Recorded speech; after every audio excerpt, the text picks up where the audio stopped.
Владимир Владимирович Путин. Тоже есть оружие, которое может поражать цели на их территории. И что все они придумывают сейчас, реально грозит конфликтом с использованием ядерного оружия. Nous sommes sur la place rouge de Moscou. C'est ici que bat le cœur de la Russie. Ici aussi que son indéboulonnable président, Vladimir Poutine, déjà 24 ans à la tête du pays, est venu s'exprimer au lendemain de sa réélection pour flatter l'esprit patriotique et guerrier de son peuple.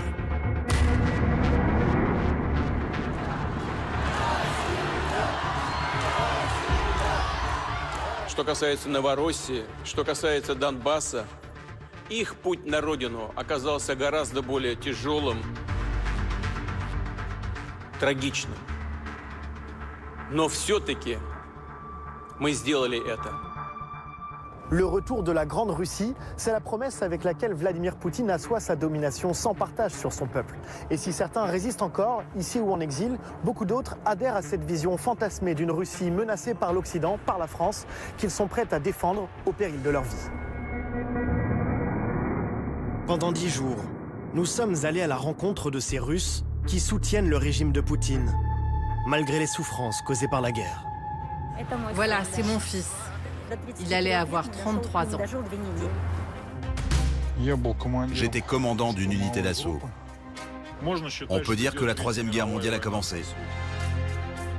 Un voyage dans une Russie verrouillée, quasi interdite aux médias occidentaux. Non, il vous faut une accréditation. Vous ne pouvez pas passer. À cause de ce qu'il a dit. Rien que d'être ici à discuter avec vous, on pourrait me le reprocher. Parce qu'on ne sait jamais, avec vous, les Français, toujours en colère à vouloir faire la révolution. Voici nos filets de camouflage pour les soldats. Et elles, ce sont nos couturières bénévoles. Et est-ce qu'il y a des gens qui ne soutiennent pas l'opération spéciale? Ça n'existe pas. Comment les Russes ont-ils appris à vivre avec les sanctions? Même si officiellement de nombreuses marques ont quitté la Russie, il nous reste leurs usines. Allez-y, goûtez. Quel horizon pour cette jeunesse qui n'a connu qu'un seul président.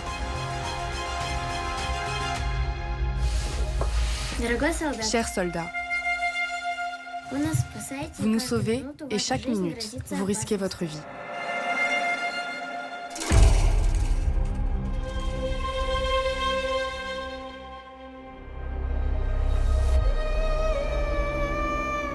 Peu à peu, Moscou s'extirpe de son manteau blanc d'hiver.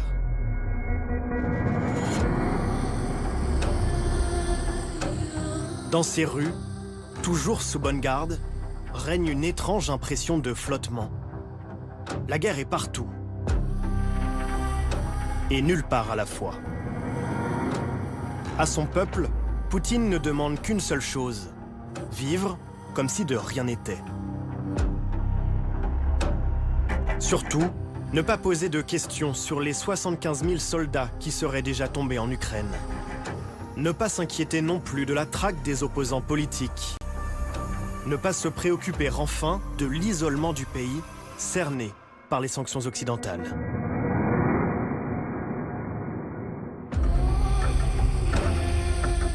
À Moscou, un lieu symbolise ce mirage d'une Russie insouciante. Le prestigieux quartier d'affaires Moskva City, dont les gratte-ciel ultramodernes tranchent avec l'austérité des immeubles soviétiques. Bon là clairement on entre dans un autre monde, on n'a plus l'impression d'être en Russie. C'est costard cravate, tailleur et grosse berline européenne. On a plutôt l'impression d'être à la Défense à Paris ou à Londres. Pourtant, depuis le début de la guerre, l'Europe et les États-Unis ont mis en place toute une batterie de sanctions pour affaiblir l'économie russe, et en particulier le secteur de la finance. On va essayer de comprendre si elles sont vraiment efficaces. Nous avons rendez-vous avec Alexei Antonov. Il est trader dans l'une de ses tours. Alexei, Bonjour. Jérémy, enchanté. Comment allez-vous? Super bien. En France, on connaît peu ce quartier, cette city de Moscou. Oui, c'est que le début. Il y a 15 ans, il n'y avait rien ici. Et tour après tour, ce quartier est né. Et maintenant, c'est le quartier des affaires. Comment c'est possible que toutes ces tours soient sorties de terre si rapidement? C'est grâce à l'argent. La Russie est une place financière très importante. D'accord, donc la Russie est un pays capitaliste comme les autres. Oui? Pourquoi elle ne le serait pas? Ne vous fiez pas à son look de hipster européen. Alexei est un fervent défenseur du régime de Poutine. Vous, les Occidentaux, vous avez une vision biaisée et pervertie de la Russie. Vous nous voyez encore à l'époque soviétique avec tous ces immeubles effrayants, des tanks dans les rues. Ça n'a plus rien à voir avec ça. C'est possible de nous faire visiter la tour dans laquelle vous travaillez? C'est impossible? Donc c'est interdit pour nous, en tant que journalistes français, de monter avec vous? Oui, en quelque sorte. Non, pas vraiment interdit, mais mes associés n'aiment pas les Français à cause de Macron, à cause de ce qu'ils ont entendu à la télé. Le président français Emmanuel Macron évoque toutes les possibilités, y compris celle d'envoyer des soldats en Ukraine. Vous savez pourquoi Macron serre la main de Zelensky? C'est parce que Poutine n'a pas voulu le prendre au téléphone. À cause de ce qu'il a dit. Rien que d'être ici à discuter avec vous, on pourrait me le reprocher. Parce qu'on ne sait jamais avec vous, les Français, toujours en colère à vouloir faire la révolution. Mais j'ai une autre tour pour vous. Direction la tour Oko. 354 mètres de hauteur. Sortie de terre il y a tout juste 10 ans, c'est la 3e plus grande tour d'Europe. Une course vers le ciel. Waouh, c'est impressionnant. Pour permettre à Moscou de s'affirmer comme une place financière incontournable dans le monde. C'est le genre de bureau où vous travaillez? Non, c'est juste un bureau de l'un de mes amis. Il va le louer prochainement à un nouveau locataire. Mais depuis le départ de nombreuses firmes internationales, beaucoup de locaux sont aujourd'hui inoccupés. Cette tour-là, c'est la tour Mercury. Et celle-ci, plus loin, c'est la tour Fédération. C'est la 2e plus haute d'Europe. La première est aussi en Russie, à Saint-Pétersbourg. Elles sont super classe. Il y a aussi un héliport, mais on ne peut pas l'utiliser en ce moment. Les vols sont interdits à cause des circonstances militaires.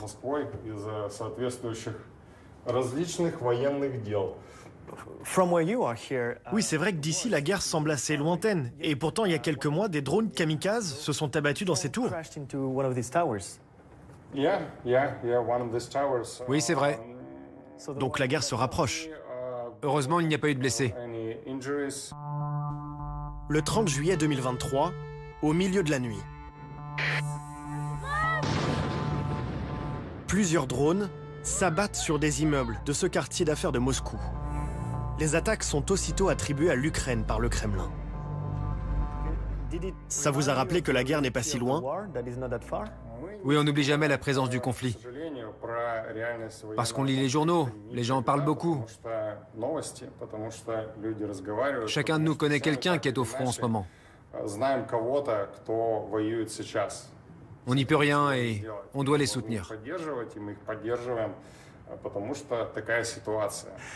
Justement, l'armée a besoin de toujours plus d'hommes pour aller se battre en Ukraine. Est-ce que vous craignez que ce soit un jour votre tour? Pas vraiment. En Russie, il n'y a pas de mobilisation obligatoire des soldats, comme c'est le cas en Ukraine. Les gars qui y vont sont volontaires. Si la situation reste comme ça, ça ira. Mais si les choses changent radicalement et que, par exemple, votre président décide d'envoyer ses gars en Ukraine, là, à ce moment-là, peut-être qu'ils auront besoin de moi là-bas. Pourtant, quelques mois après l'échec de sa conquête éclair de l'Ukraine en 2022, Vladimir Poutine a dû mobiliser à la hâte 300 000 hommes. Un vent de panique a alors traversé la Russie. En quelques jours, au moins 700 000 Russes ont fui leur pays pour éviter d'être enrôlés de force. Dans les milieux d'affaires aussi, la guerre a chamboulé le paysage. De nombreuses banques et multinationales ont quitté le pays.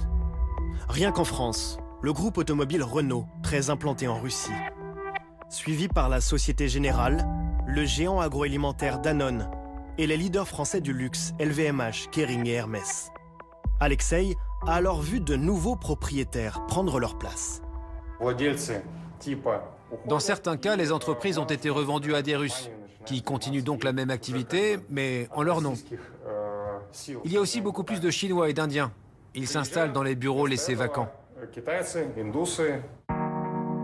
Avec le renforcement des sanctions occidentales, la donne a changé pour lui aussi. Désormais, j'investis surtout en Chine. Ils ont plein de très bonnes entreprises là-bas. Ça, c'est l'un de mes placements boursiers préférés. C'est une entreprise pétrolière très importante en Chine. Elle fournit l'armée chinoise, l'armée de la République populaire de Chine. C'est une super entreprise. Ils versent de très bons dividendes. Vous ne devez même pas connaître ce mot en Europe, à cause de vos crises économiques. Bien sûr qu'on le connaît. On vient justement d'apprendre que les entreprises du CAC 40 ont versé des dividendes records à leurs actionnaires en 2023. Et pour quel montant ? En Chine, les dividendes sont très élevés, vous savez, 15%. Et ça, c'est beaucoup.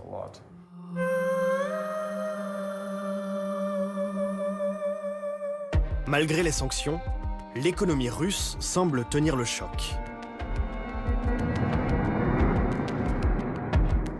Soutenue par ses nouveaux partenaires chinois et indiens. Dopée aussi par son industrie militaire qui tourne à plein régime. Le Kremlin promet même une croissance insolente pour cette année. 2,6%, contre 1% attendu en France. Mais derrière ces chiffres, la réalité est bien plus contrastée pour les habitants. Une famille du centre de Moscou, acquise à la cause de Poutine, a accepté de nous ouvrir les portes de sa cuisine. Je m'appelle Mariana Mayovska. J'ai vécu presque toute ma vie à Moscou. J'écris des livres sur l'histoire de l'architecture et j'enseigne cette discipline dans plusieurs universités. Je vois que vous avez beaucoup de magnettes sur votre frigo. On voit ici par exemple la Tour Eiffel. Vous avez voyagé en Europe, en France ?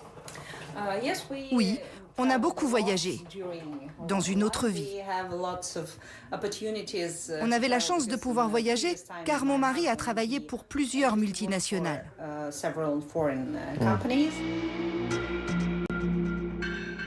Et pourtant, vous vivez avec les sanctions occidentales, vous ne pouvez plus voyager, il y a eu beaucoup d'inflation, il y a beaucoup d'aspects négatifs.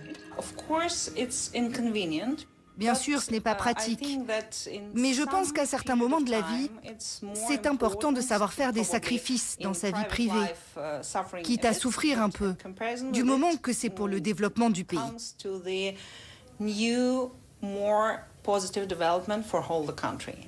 Là, on est dans votre cuisine. Est-ce que vous avez tout ce qu'il vous faut pour cuisiner au quotidien? Ce café, par exemple, d'où est-ce qu'il vient? Est-ce que vous pouvez me montrer? Je ne me suis jamais posé la question.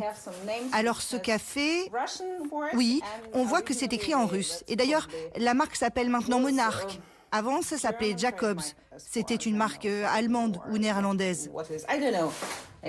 Comme ce sachet de café, beaucoup de marques européennes ont vendu leurs usines à des Russes, qui n'ont ensuite eu qu'à changer l'étiquette. Même si officiellement de nombreuses marques ont quitté la Russie, il nous reste leurs usines.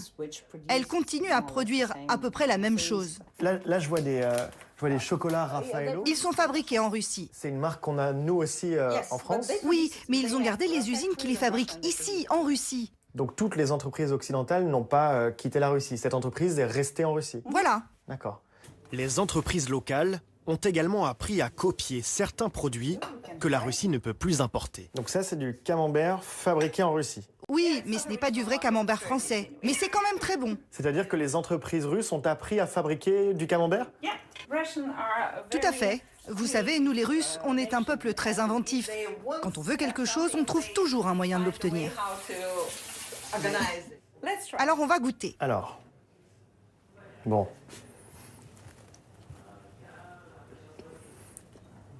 Ça ressemble beaucoup. Ok. Non, c'est vrai, ça ressemble. Si c'était pas bon, on n'en aurait pas dans notre frigo.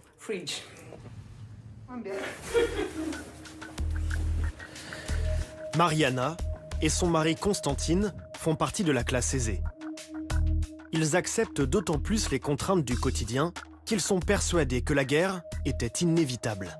Leur président le répète en boucle à la télévision, la Russie n'avait pas d'autre choix. Элиты Запада не скрывают свои цели. Нанести России, как они говорят, это прямая речь, стратегическое поражение России. Что это значит? Для нас что это такое? Это значит покончить с нами раз и навсегда. La Russie serait menacée de mort par l'Occident. Une rhétorique aux accents de guerre froide, pour faire accepter les conséquences du conflit au peuple russe. Et convaincre toujours plus d'hommes de s'engager sous les drapeaux.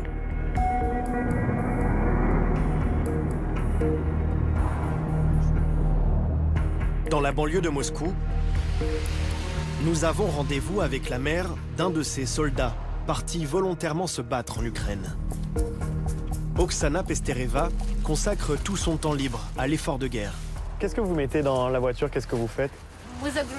On rassemble de l'aide humanitaire pour nos soldats au front. Il y a des filets de camouflage pour les tranchées, du matériel électrique, des batteries externes pour aménager les abris souterrains. Je fais ça pour qu'on se rapproche le plus vite possible de la victoire et que nos gars reviennent en bonne santé. Son fils, lui, ne reviendra pas. Il a été tué dans les combats, un mois après s'être engagé. C'était le 12 mars. Ça fait 2 ans qu'il est parti. Voilà, c'est mon fils. C'est votre fils? J'ai fait cette vidéo en hommage à sa mémoire. Après sa mort, Oksana a reçu 50 000 € d'indemnité du gouvernement. Elle a fait don de la moitié de la somme à l'association qui distribue ses équipements aux soldats russes sur le front. Avec le reste, elle s'est acheté cette voiture de marque chinoise, sur laquelle elle affiche fièrement son soutien à l'opération militaire spéciale. Venu l'aider aujourd'hui, son ami Boris a lui aussi combattu en Ukraine, avant d'être blessé. En fait, c'est ma deuxième blessure. La première a eu lieu en juin. Au bout de 3 mois, j'ai pu retourner sur la ligne de front. J'étais en première ligne. Là-bas, tout est très difficile. La guerre, c'est comme le film Terminator. J'étais commandant d'une unité d'assaut. J'étais sniper, lanceur de roquettes, de grenades, et je sais aussi soigner les blessés. Mais à peine 2 mois plus tard, j'ai de nouveau été blessé, au bras cette fois. C'est un fragment d'une mine explosive qui m'a blessé. Et celle-ci est beaucoup plus sérieuse. S'il tenait à retourner se battre, ce n'est pas seulement par patriotisme. Sur le front, Boris s'acquittait d'une lourde dette auprès de la justice de son pays. En 2017, il a été condamné à 12 ans de prison pour trafic de drogue. 6 ans plus tard, il faisait partie de ces détenus à qui la milice Wagner est venue proposer un pacte.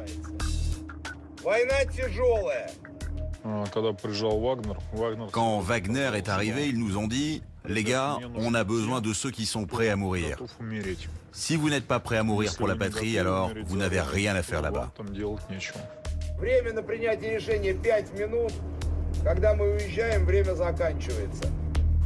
En échange de leur sacrifice, les prisonniers sont amnistiés après 6 mois sur le front. Je me suis donc porté volontaire, je ne pouvais pas laisser passer cette occasion. J'avais déjà beaucoup d'amis qui avaient été mobilisés. En plus, on m'a promis le même salaire que les soldats de l'armée régulière. L'équivalent de 2 000 € par mois, c'est 4 fois plus que le salaire moyen en Russie. Depuis, Boris s'est aussi trouvé sa propre justification à cette guerre. On se bat pour l'ordre moral. Nous, on est contre la destruction des valeurs familiales, contre la décadence, contre le mariage homosexuel. On ne veut pas de tout ça en Russie. On veut préserver les valeurs traditionnelles. On peut dire que la Troisième Guerre mondiale a commencé, et l'Ukraine n'est que le ring de boxe où s'affrontent l'OTAN et la Russie.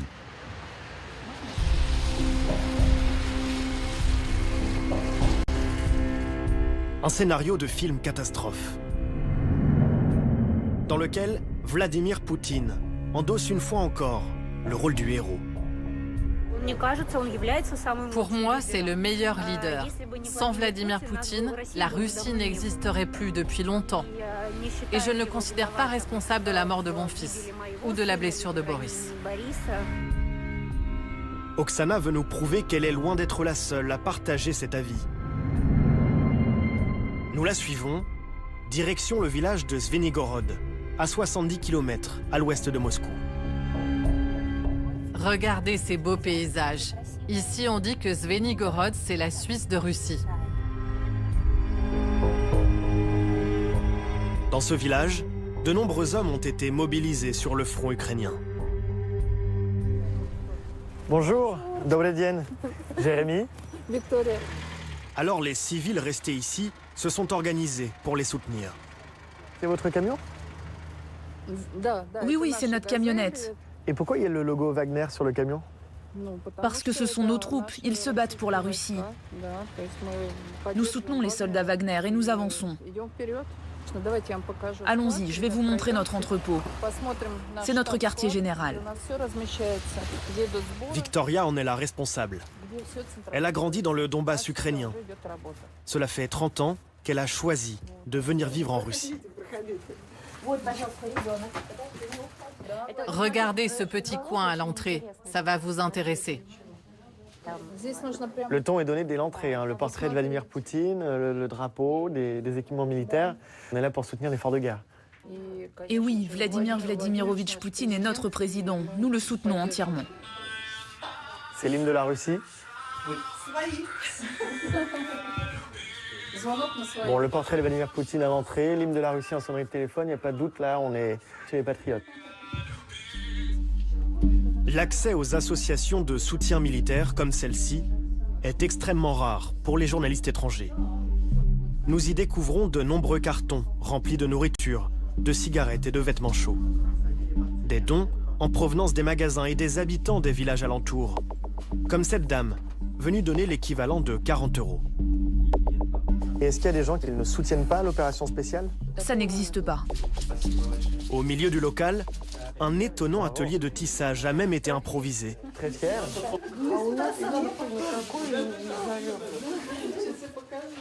Les bénévoles y confectionnent à la chaîne des filets de camouflage qui serviront à recouvrir les tranchées. Vous voyez, nous n'utilisons pas de tissu, mais du polyéthylène. C'est un matériau bien plus résistant. C'est important que ça tienne. D'ailleurs, on a déjà pu les tester au front. Nos gars en sont très contents. Les filets leur permettent de rester à l'abri des drones ennemis. Les retours sont très positifs.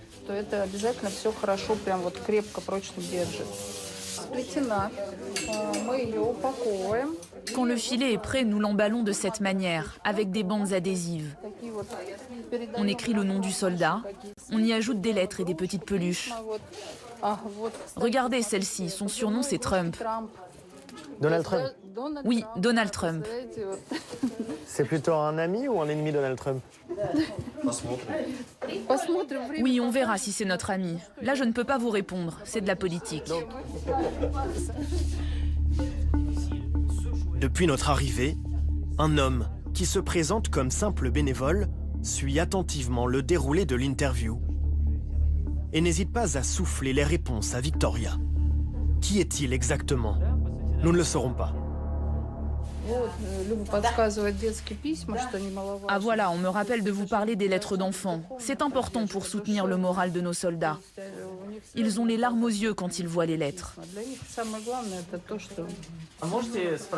L'homme a aussi emmené sa fille, Dasha, 10 ans, pour bien nous montrer qu'ici, toutes les générations prennent leur part à l'effort de guerre. Dasha, dis-nous ce que tu as écrit et à qui. J'écris une lettre aux soldats. Plus fort. J'écris une lettre aux soldats. Qu'est-ce que tu écris dedans? De quoi s'agit-il? Qu'ils sont forts, courageux et intrépides. Tu leur souhaites quelque chose? Oui, de la victoire. Tu écris de ta part? Oui. Tu penses vraiment ce que tu écris, n'est-ce pas? Oui. Nous sommes autorisés à lui poser quelques questions. Malgré la surveillance de son père, ses réponses sont alors plus nuancées. Avec tes mots à toi, est-ce que tu peux m'expliquer ce que c'est que l'opération militaire spéciale? Chacun défend sa patrie là-bas. Est-ce que toi, ça te fait peur, la guerre? Oui. Des gens meurent là-bas. Ça fait peur. Chers soldats, vous nous sauvez et chaque minute, vous risquez votre vie. La guerre, Dasha en parle aussi à l'école désormais. Chaque lundi matin, depuis 1 an et demi, elle et ses camarades assistent à la levée du drapeau dans la cour, chantent l'hymne national et suivent ensuite une leçon spéciale consacrée aux valeurs patriotiques. Vous gardez mon ciel paisible. Je vous en remercie. Comme l'école, tout le pays doit se mettre au diapason de la guerre en Ukraine. Aucune sphère ne doit lui échapper. Pas même le lieu où l'on célèbre d'ordinaire une autre divinité.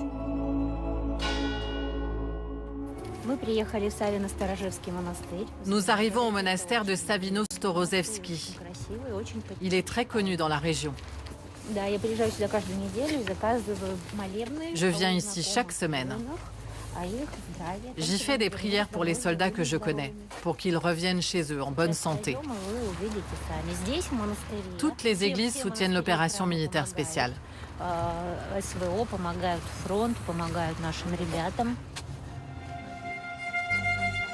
En Russie, la proximité de l'Église avec le pouvoir politique est loin d'être tabou. Vladimir Poutine s'affiche régulièrement aux côtés du patriarche Kirill, le plus haut dignitaire orthodoxe, qui fut même un temps agent du KGB, les services de renseignement soviétiques. Alors l'Église joue pleinement le rôle que le pouvoir attend d'elle. Je voudrais vous souhaiter à tous de la force, du courage et de la sagesse. Ces qualités sont très importantes dans l'exécution de vos devoirs militaires. Et gare à ceux qui dévient de la ligne. En janvier dernier, un prêtre a été excommunié pour avoir refusé de bénir la guerre. Cette vision d'un peuple en mission, uni derrière l'Église et son président, Vladimir Poutine la martèle inlassablement. Jusque dans les travées de l'immense parc des expositions, VDNH. Comme ils sont beaux, élégants et souriants. Merci. Autrefois consacré aux grandes réalisations de l'Union soviétique, il accueille désormais une gigantesque exposition à la gloire de la Fédération de Russie. Cette exposition au cœur de Moscou, c'est en quelque sorte le bilan grandeur nature de Vladimir Poutine après un quart de siècle au pouvoir. Il aurait rendu sa fierté au peuple russe, flatté le patriotisme de toutes les populations et projeté son pays dans le XXIe siècle, un pays prospère où la guerre est très absente, bref, une Russie fantasmée, bien loin de la réalité. Même si aucun stand ne l'évoque frontalement, l'ombre de la guerre n'est jamais loin. Cette guide fait découvrir les atouts du pays à des soldats blessés et amputés au combat. Vous voyez cet objet? Vous savez ce que c'est? L'appareil Ilyasarov. Exactement. C'est dans la région de Kourgan qu'a vécu monsieur Ilyasarov, le célèbre orthopédiste qui a donné le nom à cet appareil. Ici, elle les entraîne sur un stand futuriste qui permet de se transporter dans une région mythique de la Russie. Avancez, avancez s'il vous plaît. Entrez dans le sas de téléportation pour le Kamtchatka. La patrie russe se veut reconnaissante envers ses courageux guerriers. Ce combattant, originaire de la région autonome de Yamalo-Nenetsy, en Sibérie, va bénéficier d'une visite sur mesure. On l'a emmené ici, dans le stand de sa région d'origine. Là, ils viennent de l'habiller en costume traditionnel. Nous le prenons en photo devant cette installation qui représente du gaz naturel. Et ils vont lui donner des cadeaux pour le remercier pour ses exploits. Il a perdu le bras gauche sur le front en Ukraine. C'est un gros sacrifice que vous avez fait, vous ne le regrettez pas? Je ne regrette rien, tout va bien. Il n'y a rien à regretter.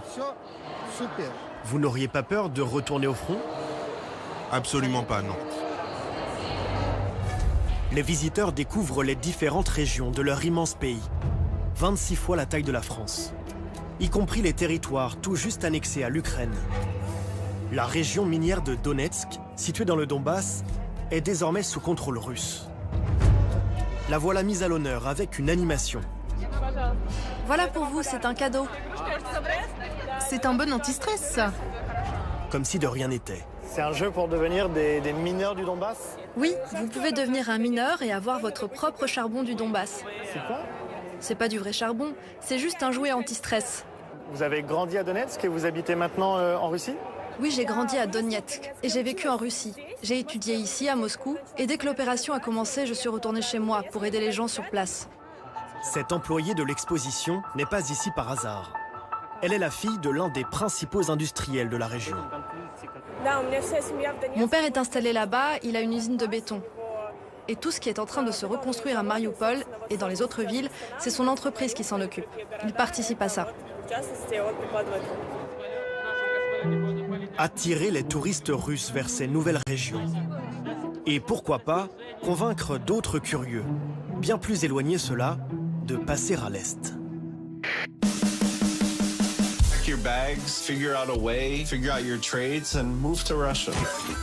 Un nouveau média pro-russe basé à Moscou a fait son apparition sur YouTube. Son objectif, inciter les Occidentaux à venir s'installer en Russie. They really care about people here. I'm trying to create this brand, make Russia great again, because it's a beautiful country. Parmi les personnalités mises en avant, ce vigneron français. C'était l'idée pour nous, cette volonté de pouvoir faire avec un raisin local, un rosé qui ressemble un peu au rosé qu'on aime. À votre santé. Il a planté ses vignes en Crimée et appelle désormais ses compatriotes à le rejoindre. Le monde est là, devant vous, ouvrez-vous les yeux, découvrez. Nous avons retrouvé cet expatrié français. À Moscou, Patrice Lelanne possède une quinzaine de boutiques de vin. Regardez, dès l'entrée, le ton est donné. Bonjour Patrice. Bonjour Jérémy. Merci de nous accueillir dans votre boutique. Avec plaisir. Tout ça, c'est du vin français ou du vin russe? Non, c'est du vin russe. Ici, on a dans cette boutique, et dans ce type de boutique, on a essentiellement, on est à 100% quasiment en vin local, donc du vin de Crimée et du vin de Russie. Donc là, on est sur la région de Bakhchissaraï. Là, on est sur la région de Balaklava. Et c'est là que vous avez vos vignes, vous-même? Exactement. En Crimée? Nos vignes en Crimée, on a 80 hectares de vignes en Crimée. Vous les avez plantées en quelle année? On a commencé à planter en 2021. Donc vous êtes arrivé en Crimée après l'annexion de la Crimée par la Russie, ou pour vous peut-être le rattachement de la Crimée à la Russie? Oui, exactement, okay. Exactement. Ça vous a pas dérangé, vous, de planter des cépages français sur cette terre disputée, si ce n'est annexée par la force par la Russie? Non. J'aime bien comme vous tournez les questions. Mais non, ça ne m'a pas dérangé. On est 2 ans après le début de la guerre. On n'en croise plus beaucoup des commerçants français. Vous avez fait le choix de rester. Vous vous définissez plutôt comme un traître ou comme un résistant? Non, commerçant, je suis un fermier. Je fais du vin. J'ai des terres, il faut les cultiver, il faut faire des produits. Donc, il n'y a pas de considération d'être l'un ou l'autre. Est-ce qu'on peut encore faire du vin, du business, sans se soucier de politique et de la guerre qui est quand même tout près ici? Alors, Guerre, c'est un mot, c'est le mot utilisé en Europe. Vous l'employez pas? Non, pas forcément. Il s'agit de quoi? Une opération spéciale. Faire du vin dans ces conditions-là, on n'a pas le choix. On a le choix. Oui, les Français qui sont partis ont eu la possibilité de quitter la Russie. Ils ont pu partir. Vous auriez très bien pu vous dire, ce n'est pas acceptable, je pars. Donc c'est un choix. C'est un choix, ouais. Dans ce sens-là, c'est un choix où je ne me suis pas dit, ce n'est pas acceptable et je continue à faire ce que je dois faire. Je peux déguster un vin? Je vous essayer de voir. Ok, allons-y. On va goûter un Riesling entièrement fait en Crimée. À l'aveugle, il n'a pas de nationalité. Ça reste un Riesling, tu vois. Ah oui, là par contre, si vous ne me dites pas qu'il n'est pas français, pour moi c'est du Riesling. Ouais, c'est frais, c'est ça l'avantage. Est-ce que vous avez perdu des amis en France qui n'acceptent pas votre choix d'être resté ici malgré la guerre? Non. Personne ne vous pose des questions sur ce choix? Non, soit on n'a pas osé, soit les amis que j'ai sont les amis que j'ai. Alors après, chacun a ses positions, je veux dire par là, mais non. Et vous arrivez à en parler avec eux ou vous évitez la discussion? Non, c'est pas qu'on évite la discussion, c'est qu'on n'en parle pas. Ça, c'est pas à moi de le juger. Comme Patrice Lelanne, ils sont encore 3300 Français à vivre en Russie, contre 5000 avant la guerre.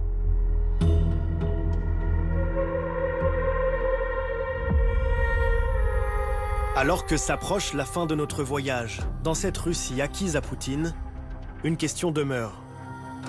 Quelle est la liberté de parole de ces citoyens russes qui nous ont ouvert leurs portes? Si aucun d'entre eux ne nous a été présenté par les autorités, le doute persiste. Tant la répression qui s'abat sur les opposants s'est durcie depuis 2022. Le plus célèbre d'entre eux, Alexeï Navalny, l'a payé de sa vie le 16 février dernier.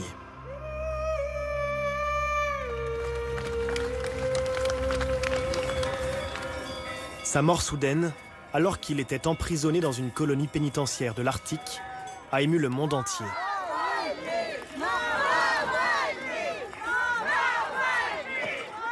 En Russie, des milliers de personnes ont osé défier le Kremlin en se rendant aux obsèques de l'avocat devenu l'icône de la résistance à Vladimir Poutine.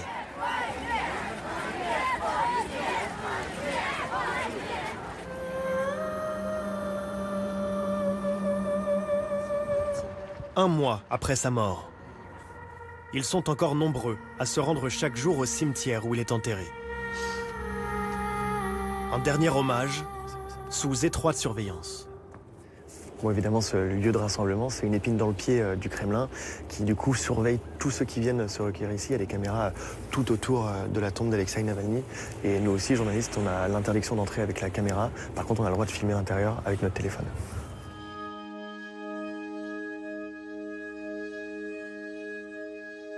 Malgré les risques, certains acceptent de nous confier leur opinion. C'est une tragédie qu'il soit parti. J'ai beaucoup de respect pour lui, il m'a inspiré. C'est un héros, on le voit comme ça, un véritable héros pour notre pays.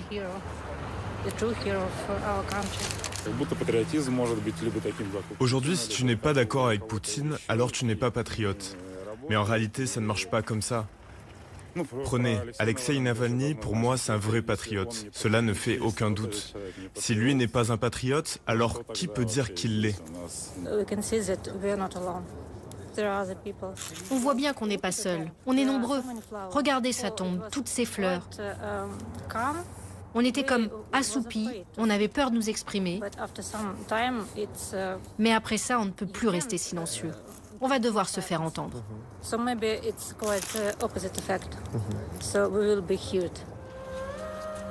Quelques notes d'espoir.